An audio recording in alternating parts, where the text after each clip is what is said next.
Gents and ladies, another quick bag of tricks lesson for you. Hopefully you recognize that song. We're going to come back to some of that. I'm going to try to expand on the previous lessons on bar chords, because I've shown you some things here and in the previous couple of videos that I hadn't really shown you how to do. So give me just a second here. I'm going to change to a different channel. And I'm using the Strat tonight, something very different for me, as you guys probably know. Give the Les Paul a little bit of a break. And it's a little different feel for me, so hopefully I don't screw up. It's a little wider neck. I'm just used to that Les Paul neck after so many years. So I'll do my best. So let's see where we are here tone-wise. Okay.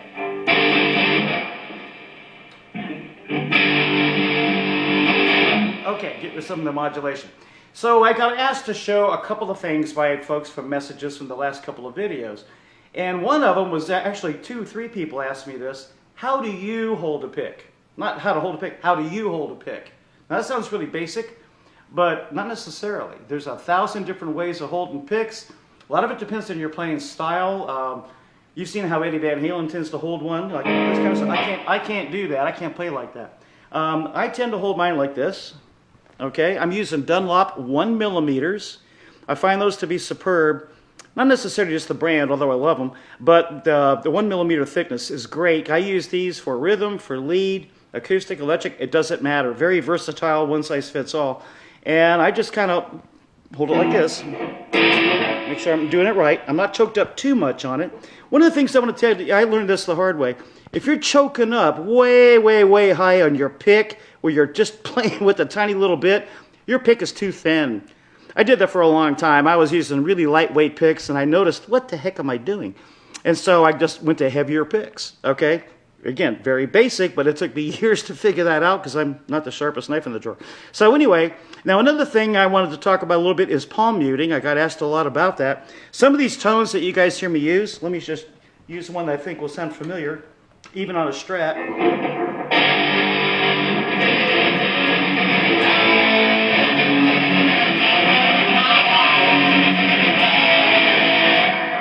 Okay, that's kind of a wild animal sort of tone. How do I mute those chords and those strings? That's why I play like this. You see me playing like this, my hand is open.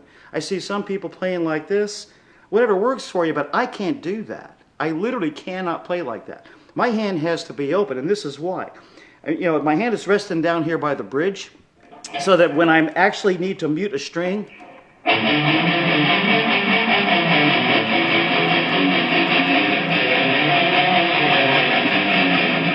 actually using right there, the edge of the hand. That's what I'm doing. Just slight pressure on it. Now if I want those notes to ring, notice my hand isn't resting on the strings at that point. But I keep it pretty darn close, so at any time I can hit a chord.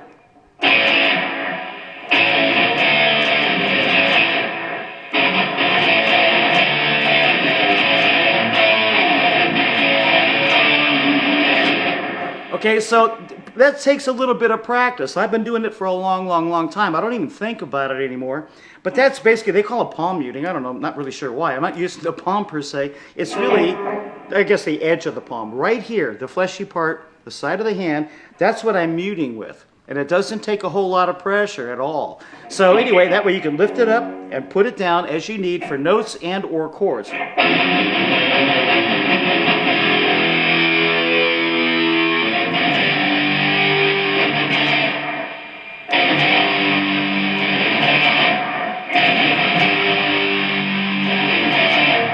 Get the idea? And if anybody needs more explanation on that, let me know.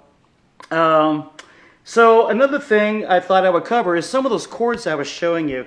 I felt a little disingenuous because what I had showed you before, let me kick off again the modulation and some of that background, and turn this down here. Okay, a little bit. So what I had shown you was, remember the movable E chord?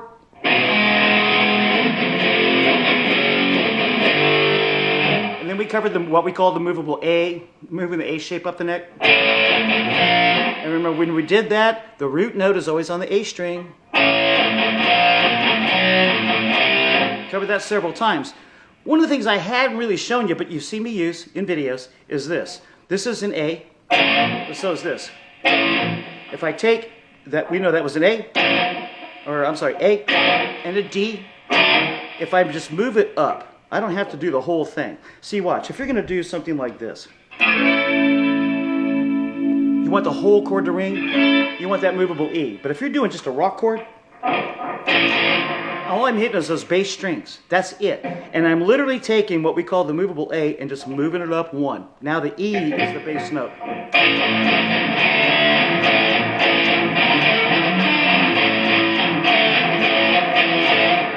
So, and the same here, this is a B, okay, the movable E, that's a B, but so is this.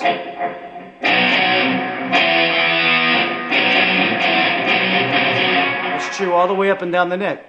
Last but not least, we have one more fingering you saw me use, and it was like this. The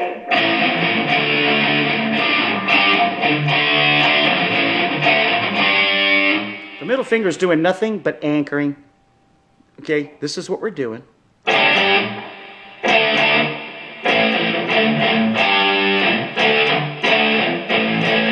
And what chords are those? Okay, the easy way to remember these is whatever this is 2 frets down. So this is a G, this is a G, this is an A, this is an A, this is a B, this is a B. So you take your movable A, move it down 1, it's effectively what you're doing. Okay? So, B, E, that's a D. I'm sorry, an A. I screwed myself up. That's an A.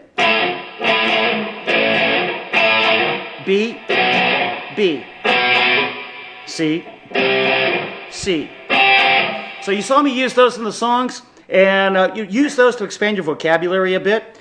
I was going to show you another exercise, but this has probably run just a tad long already. We'll cover that in the next video. I'd love your feedback. Hopefully this helps and explains some of the things you saw me do in these other videos. Thanks very much. God bless.